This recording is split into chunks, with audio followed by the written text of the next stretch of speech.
My name is Monica, and I'm Iye, my mother's firstborn. At this point, I would like to say something very brief about my mom, the way I knew her. I know my mother as a very illustrious woman. She was phenomenal, and she was my mother, basically. My mother was everything to me and to all my sisters and brothers. And at this point, I could say, well, I'm nothing without my mom. Since the day we heard about her passing, life has been very empty. And it's like we just cannot imagine that we're moving on every day without mom by our side, without we calling her to tell her, hey, mom, what's going on? See what is wrong with us. My mom was a tough one growing up. She was everything to us. It's like, especially for me as a firstborn, she said as much that she needed to get me.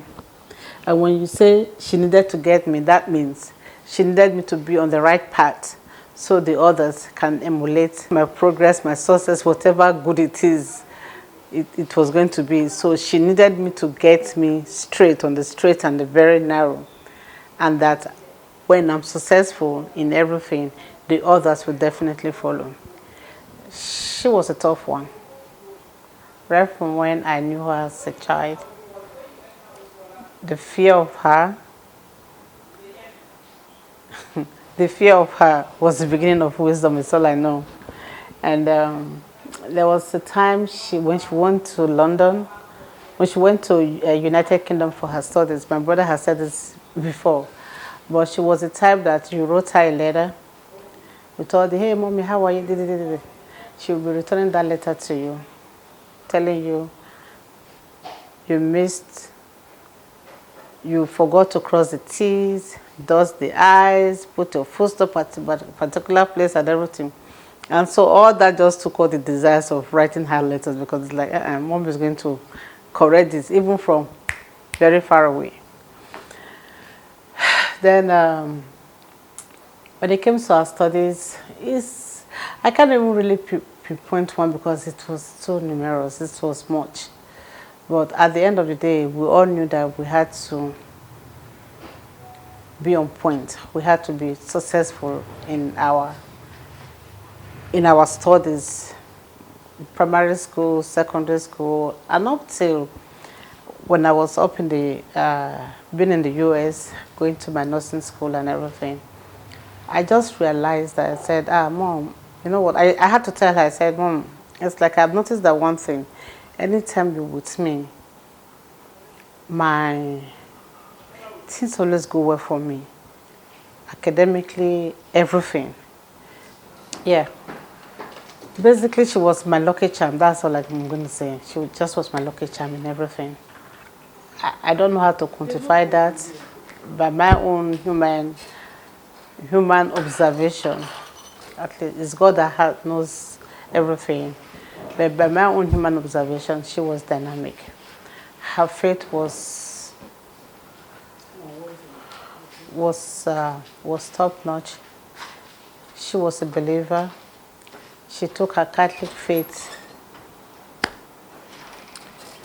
very seriously. All the time she was with me in the US, I knew the only thing she missed about coming to Nigeria, that was basically one of the reasons why she wanted to come home, was because she needed to be in church. She needed to be with her faith because, of course, while she was with me over there, most times I'm very busy. We don't go to church the way we should go and everything.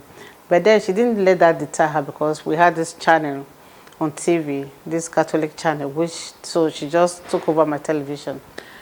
So that one, she watches it every day. She follows it from 6 a.m. to whatever time. She knew the time they were going to be on and the time they were going to be saying this rosary, the time everything was going to be on. But she was always with her rosary. She was always praying. Because as far as it's concerned, there's nothing you can do successfully without God being present in your life. She was born again because she knew that at the end of the day, her faith is what matters and where she was with God. And of course, towards the end of her life, which we all knew, everything was all about God. She didn't play with it. She was upfront with it 100%. But one thing we know is that her peace, her quiet nature, her peaceful nature is what we are, is what I have personally told myself I was going to emulate. She had this saying every time, Mommy, this is what happened. The very first thing she was saying, Ose Muyuto. And that has become a mantra to me now. That's the step I'm going to be taking in everything. She never, I mean, she got angry once in a while. She remembers some things that were done to her when we're talking, and she says this, but that the very next minute that she's saying it, Oma, Osewa Moyoto, so, yeah, she was very peaceful. She did not crave, like when you would say, oh, this person hurt me, I'm going to do. That was not her nature. That was not her nature at all.